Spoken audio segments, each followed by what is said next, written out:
Hey, what's up guys? Welcome, Daily Theologians. I'm knocking out more videos this way, less editing, a little easier to do, and hopefully helpful. The Babylon Bee is a popular Christian satire site. If you didn't know that, you're probably living under a rock. My version of the Babylon Bee would be called the Pilgrim's Pickle, but the Babylon Bee is often embroiled in all kinds of issues because often what they're saying is actually true, but they're using satire, which social media, for some reason, cannot yet detect. And so they are able to say things in a way that other people can't. Now, the use of satire as Christians, we need to be careful. This is why I have not done the Pilgrim's Pickle, because it can be a way to be negative and potentially sinful. I don't know. I'm not at a good place where I feel comfortable doing that all the time, but they have some good points often. Anyway, so this is a real article. They joined a lawsuit in Florida against the social media companies trying to stand up for free speech. They desire an intellectually diverse social media universe, which all Americans, including those of religious center right, have an equal platform to advocate their views, which is actually guaranteed in the Constitution. And the problem is these social media companies are acting as publishers and not platforms. So think of a street corner versus a newspaper. They're not acting like a street corner where you can go preach or say what you want. They're acting more like a newspaper, vetting what they view as appropriate. Now, certainly there has to be limits to things that can be published or put out there. And basically, this is where if you don't have a biblical worldview, you have no basis for what stays and goes.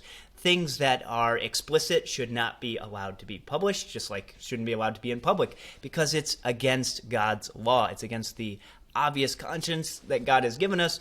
But when you throw that away and then try to regulate morality, which all law does, it legislates morality, you end up with this kind of muddled mess of unclear goo. And that's why they can't come out and just clearly say, this is why it's wrong to have this on your platform. It's wrong to advocate murder. It's wrong to advocate theft. It's wrong for these reasons because these things violate the way you were created. You're free to say what you think, things of that nature, but if you're promoting things that are vulgar and things like that, typically those would have been commonly understood to have not been protected speech, which is rightfully so. But the goalposts have moved. So anyways, they're joining the Social Media Censorship Act, spearheaded here in Florida, the Sunshine State. And Desantis has been a real great help in this. So he says if big tech censors enforce rules inconsistently to discriminate in favor of dominant Silicon Valley ideology, they will now be held accountable, and rightfully so. They should be. This video may get deleted, whatever, but I think it's helpful.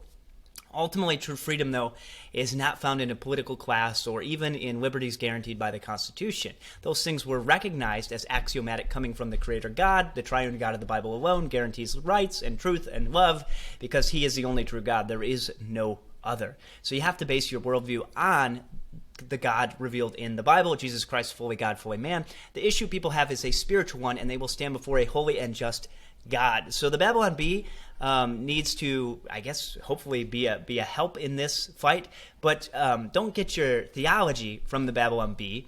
Get your theology from the Bible and people that preach expositionally and declare the gospel clearly. Jesus Christ lived a perfect sinless life, went to the cross, paid an infinite hell debt on the cross, died, and rose. You must repent and believe the gospel. You must also remember to hammer that like button like the 95 Theses. Thanks so much. Leave a comment below and let me know what you think. God bless.